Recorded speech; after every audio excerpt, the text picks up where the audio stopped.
আসসালামু আলাইকুম রহমতুল্লাহ। প্রিয় ভিউয়ার্স, আজকে আমরা টপিক নিয়েছি মিনিং অফ সাকসেস। তো সাকসেস করতে কি প্রবলেমে পড়তে হয়, কি কি আলিঙ্গন করা দরকার, এই বিষয় নিয়ে এখানে আলোচনা করব।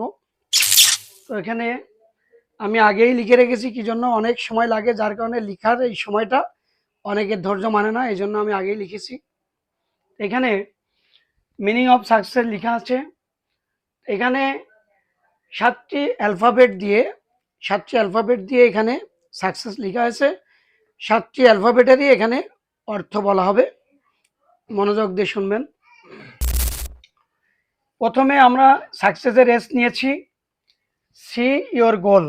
এটা হচ্ছে আপনি যে গোলটা দিবেন, এই দেখুন আপনার লক্ষ্য, আপনাকে আগে লক্ষ্য নির্ধারণ করতে হবে। সি ইয়োর গোল মানে হচ্ছে লক্ষ্য নির্ধারণ করা, আপনার লক্ষ্যটা দেখতে হবে, আগে নির্ধারণ করতে হবে। আন্ডারস্ট্যান্ড দ্য অবস্টাকলস, অর্থাৎ আপনার প্রতিবন্ধকতা কি সেটা আপনাকে বুঝতে হবে, যে কোথায় আমার প্রতিবন্ধকতা, সেটাকে চ্যালেঞ্জ করতে হবে। Create a positive mental picture, একটি ইতিবাচক ছবি তৈরি করতে হবে। এটা অর্থ হচ্ছে এমন একটা লক্ষ্যে আমার নির্ধারণ করতে হবে যে ইতিবাচক, যে সে করেছে আমি এটা করব, এরকম একটা মেন্টাল পিকচার তৈরি করতে হবে, ইতিবাচক পিকচার।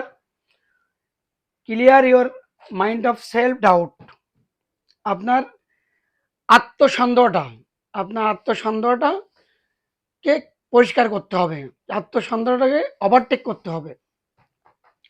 এমব্রেস দ্য চ্যালেঞ্জ, চ্যালেঞ্জকে আলিঙ্গন করতে হবে, এই আলিঙ্গন করার ইচ্ছা শক্তি থাকা লাগবে।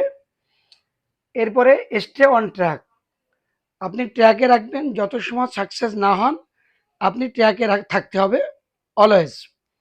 এরপরে show the world you can do it, আপনি বিশ্বকে দেখিয়ে দেন যে আপনি এটা পারেন। তো এই ছিল আজকের মিনিং অফ সাকসেস, আমি ব্যাখ্যা করলাম। প্রত্যেকটা ব্যক্তিরই এইভাবে চ্যালেঞ্জ নিয়ে সাকসেস হতে হলে এই প্রত্যেকটি বিষয় আমাদের থাকা দরকার।